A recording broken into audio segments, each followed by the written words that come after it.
રામ રામ ખેડૂત મિત્ર, નમસ્કાર। આજે આપણે વાત કરવાના છે ઉનાળુ ખેતી પાકો વિશે કે જેમાં કાળી તલી વિશે આજે આપણે વાત કરવાના છે, છોટિયા તલની વેરાયટી વિશે આજે આપણે વાત કરવાના છે, ઉનાળુ મગ વિશે વાત કરવાના છે અને હાઇબ્રિડ બાજરાની વેરાયટી વિશે આજે આપણે વાત કરવાના છે ખેડૂત મિત્રો। તો હું જાણીયસ બીઆરએસ એગ્રી। આપણે યુટ્યુબ ચેનલનું નામ છે ખેડૂત ખાતેદાર અને આપણી દુકાનનું નામ છે રવિ રાંદલ એગ્રો સેન્ટર પડદરી, તાલુકો પડદરી, જિલ્લો રાજકોટ। તો આજે આપણે વાત કરવાના છે કે બ્લેક તલમાં સારામાં સારી વેરાયટી એવી મંગલમ સીડની બ્રિકો બ્લેક છે, અવની બ્લેક છે, કૃષિ વિકાસ સીડની બ્લેક છે। આ ત્રણ વેરાયટી સારામાં સારી વેરાયટી છે। ત્યારબાદ જો આપણે છોટિયા તલની વેરાયટી વિશે વાત કરીએ તો કે MSC 66 અને સાગર લક્ષ્મીની સાગર M 64 છોટિયા તલ માટેની સારામાં સારી આ બંને વેરાયટીઓ છે, જેમાં ઘાટા ચક્કર આવે છે, છોડવો છોટિયા પ્રકારનો થાય છે। આ બંને વેરાયટી સારામાં સારી છે।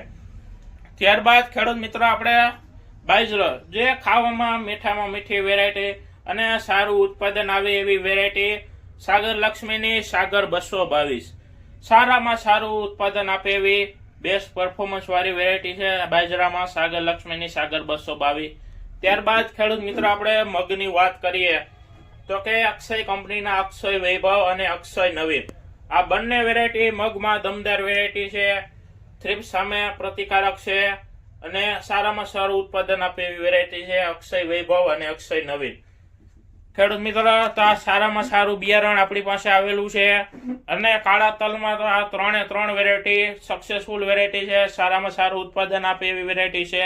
મંગલમ સીડની બ્રિકો બ્લેક પણ સારી વેરાયટી છે, અવનીની પણ સારી વેરાયટી છે અને કૃષિ વિકાસ સીડની KVS બ્લેક, આ ત્રણ વેરાયટી સક્સેસફુલ વેરાયટી છે, સારામાં સારું ઉત્પાદન આપે એવી વેરાયટી છે ખેડૂત મિત્રો। તો આપણે ઉનાળુ ખેતી પાકોમાં આવા બિયારણનું આપણે વાવેતર કરવું જોઈએ। છોટિયા પ્રકારના તલમાં આપણે MSC 66 છે અને સાગર M 64, આ બંને વેરાયટી છોટિયા પ્રકારના તલની સારામાં સારી વેરાયટી છે। તો ખેડૂત મિત્રો, ખેતીની બીજી અવનવી માહિતી જાણવા માટે આપણી યુટ્યુબ ચેનલને સબસ્ક્રાઇબ કરો। રજા આપશો। જય જવાન, જય કિસાન।